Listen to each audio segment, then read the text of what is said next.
That kid at the top left, he's nuts. Welcome back. We're here at Summer League, and man, one of the great things about Summer League is it's like a family reunion. You see people coming by that you haven't seen in years, and I'm gonna tell a story. I was at my hotel today. I grabbed some lunch. I'm wearing flip flops. I'm looking bummy, and I hear Amin, and I turn around, and I see somebody tall with a hat on and sunglasses on, and I said, I don't know who this is, but I'm gonna just pretend.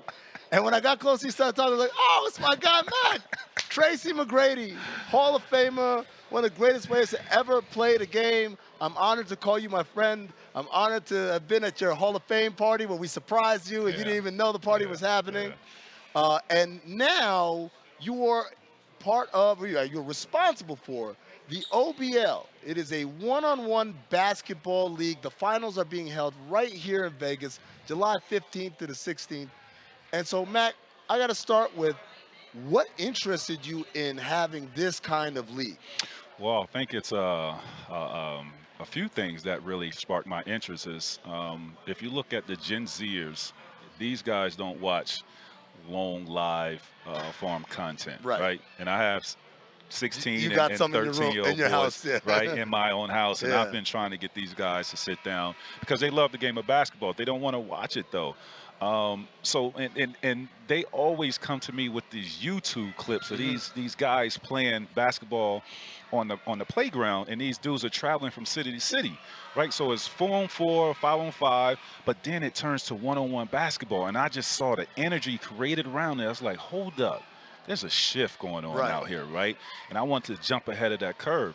And then another one is like, I understand that everybody can't play in the NBA, Right. right? Everybody doesn't have that opportunity to play at the level that they want to play at because they probably were told they're not good enough. Some doors closed on them. I wanted to give those guys a platform, and what better platform to give them is doing one-on-one to where you don't have to worry about a coach putting you in a certain Right. role that is not conducive to you as a basketball player. You get frustrated and start doubting yourself. So OBL came about. I just had to put on my GM hat, go out and find, the team to really help me build this.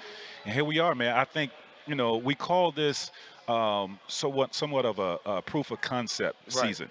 And, I think we over exceeded expectations on where we at with OBL. So you had it in 6 cities across the country. Mhm. How did you identify who the players you wanted to be part of? So I have relationships with guys that actually have underground one-on-one leagues in certain cities. I have a relationship with guys that have run their own pro-ams. Mhm. So reaching out to those guys, getting information, and then social media, Right. right? You're just one click away. Doing some research on social media, identifying who I want to be a part of our league. Directly send these guys a message. They respond. Can't believe it that it's me. Believe it or not. But no, it's been great, man, to have these guys a part of the league because these are the guys that make the league. Right. And it's like you said, it's been something that's had a lot of attention and a lot of energy around it. We're here at the finals this weekend coming up. What made you pick Las Vegas to be the place where This the is finals would be? entertainment capital of the world. I mean, are you kidding me? Why not have it in Vegas? And I think really coincides with what summer league is Right. doing. Have some of the league execs come over, some of the players can come over and check it out because everybody loves Right. one-on-one basketball. We all played it growing up, but more importantly, just really giving these guys an opportunity to play in front of this type of Right. environment. And one of your guys is actually playing here in the summer league. How'd that come about?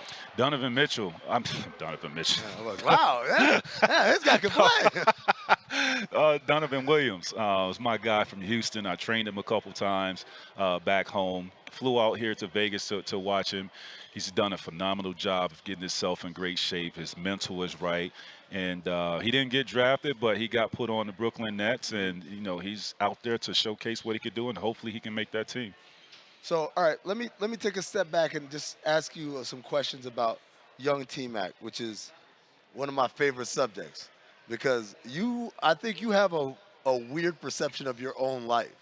The way you talk about yourself as a youngster in the NBA, I'm like, how did you not know? And you're like, man, I didn't know. I I didn't. thought you were like, ladies and gentlemen, that's not fake humility. Mm, He really thought like, oh man, I don't know if I'm gonna be in the league after a year and yeah. stuff like that. Do you remember your first summer league? I do not. You don't remember where it was? It wasn't here, It but was in Long Beach. oh, you went to Yeah, okay. There you I go. was in Long Beach. I think I played one game Uh-huh. in summer league, and that was it. I think my coach, Butch Carter, was like, "That's enough." Right. It's like that's enough. I've seen enough. Over the years, you said this is your first time Yeah. here at Vegas Summer League. First of all, what's your impression walking around the concourse and seeing some of that? Oh man, my boy Albert Hall has done a fantastic job Right. with this. Like I said, this is my first time being in this environment, and it almost reminds me of just an All-Star game around summer league. You know what I'm Right. saying? Like the atmosphere is crazy. The guys are going at it. What I'm not liking though is some of these guys playing one or two games and To shut shutting it it down. down. Like, come on, bro. Like, what are we doing now? To shut it down, man. Yeah. It's an issue, I think, because especially the one that really hurt was Orlando versus Oklahoma City. We wanted to see We number wanted- one versus number Come two. on. I wanted to see that at home. Like You- I was. you at the listen. back. Listen, when there's a great matchup coming on TV with the NBA, Mhm. I want to watch. Right. Right. I want to see who's gonna differentiate themselves or separate themselves from the pack of the draft. And when you got number one going against number two, Right. and you hold number one out, like. Come on, Orlando. I love you guys. Come on, man. And I'm sure Paolo wanted to play too. Yeah, I mean, to me, Mac, it's just about. It comes down to, I'm all for. I'm new school in many ways. Right. I'm okay with load management in the NBA For sure. because guys are playing 82 games. It's a lot of travel. Sometimes load management is a literal term. You have too much workload. You need to rest. But man, he played 2 games in a You week can't shut him down. in the summertime. Nah. Like, just go out, give us a half, Yeah, something. you can't shut him down. Like if he's putting in work, playing against the number two, the number 2 draft guy. If he's putting in work in that first half, okay, maybe shut him down for the second half. But no, man, don't shut him down for the whole game, bro. No, It's that's tough. bad It's business. tough. That turns fans for that off. game. For that game, For that particularly. game, yeah, you don't. Everybody wants to see that Right. matchup. Are you kidding me? Right. Going back to OBL, right? A one-on-one league. Many of the names are names we've never heard of. Glenn Rice Jr. is in this league as well. Mhm. Former NBA player, obviously the son of the former great Glenn Rice. But I was curious because you were a hell of a one-on-one player in your day. Mhm. In a league where one-on-one is it's not like, hey, we're gonna clear out for Mac. It's just you, Mac. Mhm. How would you defend you?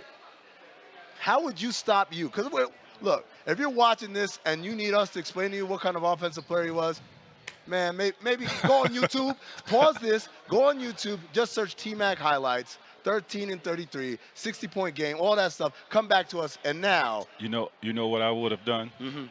I would have made myself go right. Because Really? here's the reason why. Because when I was younger, right, I was told over and over, make him go left. He can't go left, right? So I heard that over and over, and I worked on my left hand religiously, Right. and I became a left-handed player, right? So going right was really not my strong suit. I didn't have a lot of moves going right. All my moves was going Right. left because it gets me in my shot pocket, right? And I was just creative going left. So I would have made myself go right because I didn't have, still, I'm just saying, if I had to defend me, You got to defend you. you got to take something away. I Yeah. will make myself go right. Now, You still still going to give you I buckets. still would have got what T-Mac just said is I still would have got worked. I still would have put it down, but, to what level? Going left, you were dead. I mean, it's funny. I watched the game today, and I think of you a lot, T-Mac, because towards the end of your career, you played for Atlanta, you played for Detroit. That was towards the end of my career working in the NBA, and I was scouting. And I Yeah. remember I was writing reports, working in Phoenix. We need to sign this guy. Mhm. If we can get him for minimum, we need to get him because he plays the way we wanted to play, which is the way everyone plays now. Mhm. Up tempo, three-point shooting, passing, IQ. I know this is a loaded question. Everyone's gonna say, "Yeah, I kill it," but just tell me what you think your game would have been like if you played in today's NBA. How would it have been different, or would you have just been the same Mac, just more? No, I think I would have been the same Mac, but I think more attempts on the three-point end. Definitely would have kept attacking the basket, but I think my three-point average would have went up in terms of how many shots I took beyond the arc. Because the year I think I averaged 32, I probably averaged 5 or 6 threes that year. These Five or six attempts. You know, uh, nowadays when you say 5 or 6, they think 6 makes, right? Yeah, so 5 or 6 attempts. Today's game, maybe 8. You know, and I think that probably would have gave me, another 6 points on my average. Right. It's one of the things I always think about every time. I'm like, man, we should have signed him because you were exactly what we needed as far Yeah. as someone to take some pressure off Steve Nash Yeah. in the playmaking. Well, Matt, it's the OBL. It's this weekend here in Las Vegas. I'm gonna clear out for you as always, right? You're the one-on-one guy. Go ahead. Anything else you want to plug? No, it's been great, man. To really give this platform for these guys that no one has ever heard of. I didn't hear of these guys, and to really tell their stories and make them, a name that people can recognize now when they hear about OBL. They can identify who these guys are, and it's just been a beautiful thing, man. And these guys are so gracious that this platform has been formed, and it's pretty cool.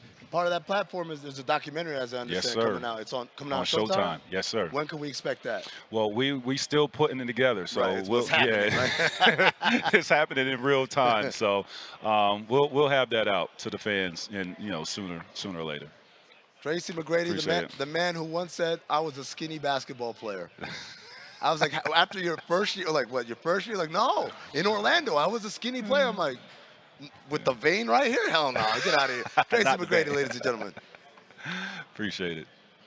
Good to see you, My brother. God, man, it's Yes, great sir. seeing you, man.